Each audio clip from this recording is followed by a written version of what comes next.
बिस्मिल्लाहिर्रहमानिर्रहीम। अस्सलाम वालेकुम। वॉइस टीवी के प्लेटफॉर्म से मैं हूं सुहेल हसन। आज का ये प्रोग्राम शुरू करने से पहले और हमारे साथ जो मेहमान मौजूद हैं उनका तारुफ करवाने से पहले मैं कुछ बातें करना चाहूँगा। नाज़रीन, जैसे कि हम सब जानते हैं कि हमारे यहाँ आजकल कुछ सालों से एक ट्रेंड बनी हुई है। हम हमारे यहाँ हम उन लोगों को हाईलाइट करते हैं जो जिनकी आवाज़ खूबसूरत होते हैं, या कोई स्पोर्ट्समैन हो तो हम इन्हीं लोगों को हमेशा सोशल मीडिया पर आगे लाते हैं और आवाम में मकबूल करवाते हैं।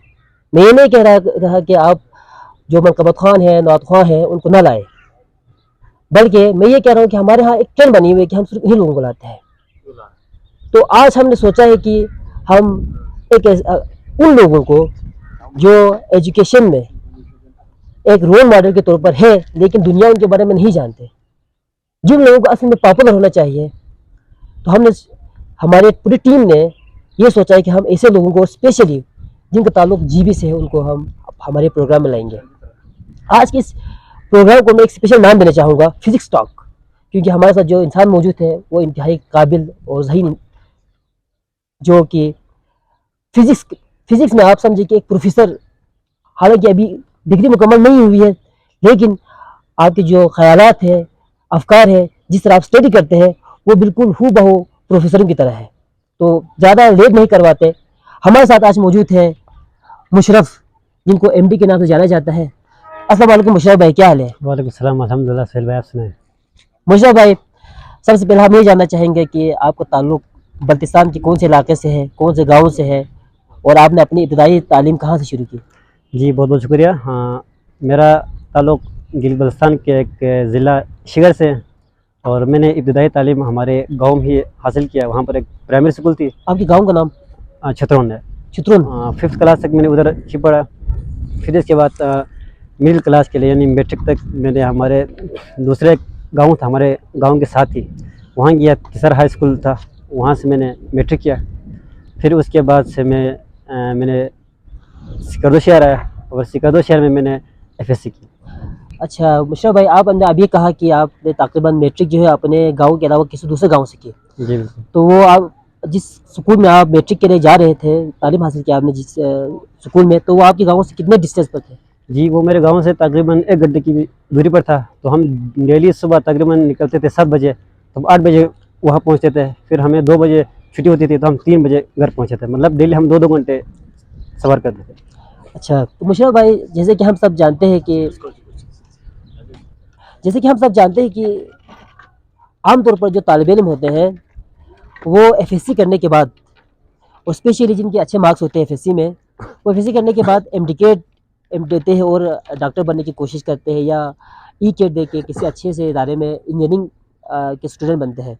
तो मैं आपसे ये पूछना चाहूँगा कि आपका जो डिग्री है वो कौन सी डिग्री है और आपने ये डिग्री क्यों चुना? जी, बेसिकली हमारा अलमिया ये है कि हमें किसी भी फील्ड का स्कोप हमें नहीं अंदाज़ा होता है।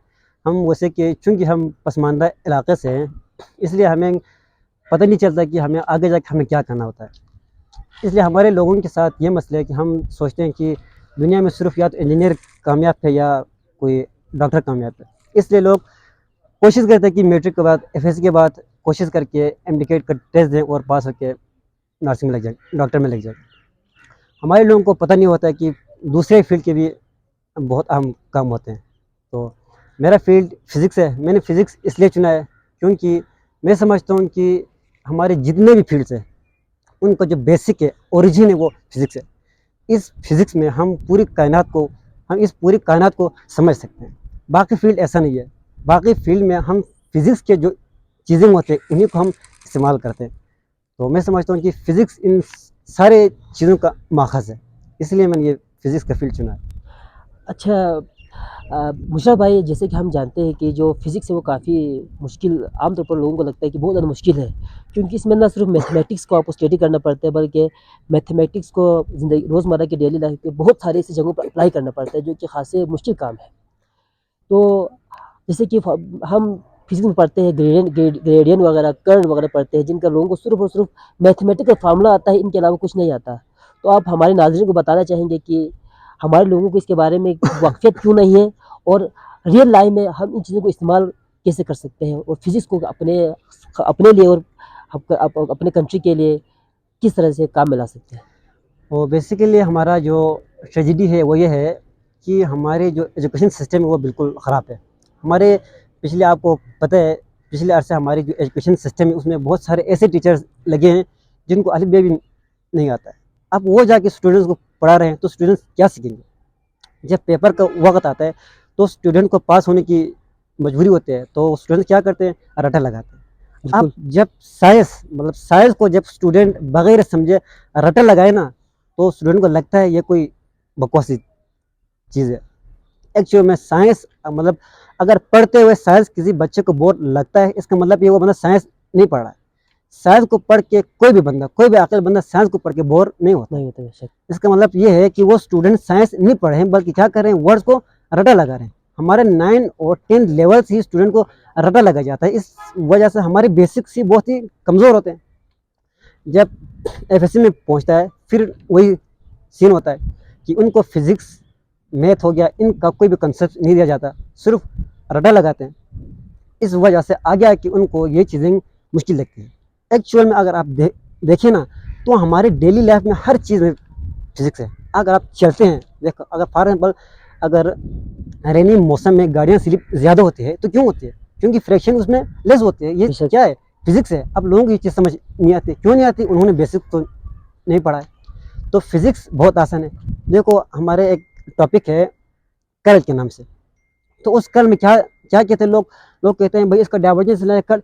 लोगों को नहीं आता है, सिर्फ रट्टा लगाते हैं। एक्चुअल में इसका मीनिंग बहुत आसान है और ये हमारी डेली लाइफ में बहुत सारी इसकी एप्लीकेशन है। फॉर एग्जाम्पल अगर किसी जगह पर सैलाब आते हैं, ठीक है ना, तो एनालिसिस इसी चीज़ को देख के यानी डाइवर्जेंस कर्ल डिफरेंशियल्स को देखकर इसी चीज़ को पेश करते हैं कि ये सैलाब किस जगह ज़्यादा बैठेगा, किस जगह कम बैठेगा। वहाँ पर जो कर्ल होते हैं वो उसी सैलाब की घुमा को पेश करता है और वहाँ पर अगर डाइवर्जेंस है तो डाइवर्जेंस ये चीज़ शो करता है उसकी स्पीड को देख के कि एक पॉइंट से कितना डाइवर्ज हो सकते हैं। तो फिजिक्स बहुत आसान है, वहाँ कितना फैलाव हो सकता है।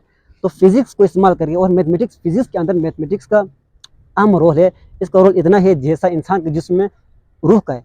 अगर रूह नहीं है तो जिस्म को कोई फ़ायदा नहीं है। इसी तरह मैथमेटिक्स भी क्या है? फिजिक्स का एक ही अहम हिस्सा है। और मैथमेटिक्स के बारे में आपको बताता चलूँ कि मैथमेटिक्स लोग समझते हैं खुशक सब्जेक्ट है, हालांकि ऐसा बिल्कुल नहीं है। सब्जेक्ट समझ लोग। देखो ये पूरा नेचुरल लॉज जो ना मैथमेटिकल टर्म के अंदर फिक्स है। हमारा ये नेचर हमारी ये सूरज अगर डूबता है, अगर सूरज सर्दियों में अगर ये मौसम ठंड होता है, गर्मी में ज़्यादा गर्म होता है, तो ये हमें ये सारी चीज़ें मैथ से पता चलता है। ये हमारे बस इलिप्टिकल पाथ में जब ये चीज़ें दूर जाती है, जब करीब आती है, तो हम इस चीज़ से पता लगा सकते हैं। देखो अभी चाँद ग्रहण होता है, सूरज ग्रहण होता है।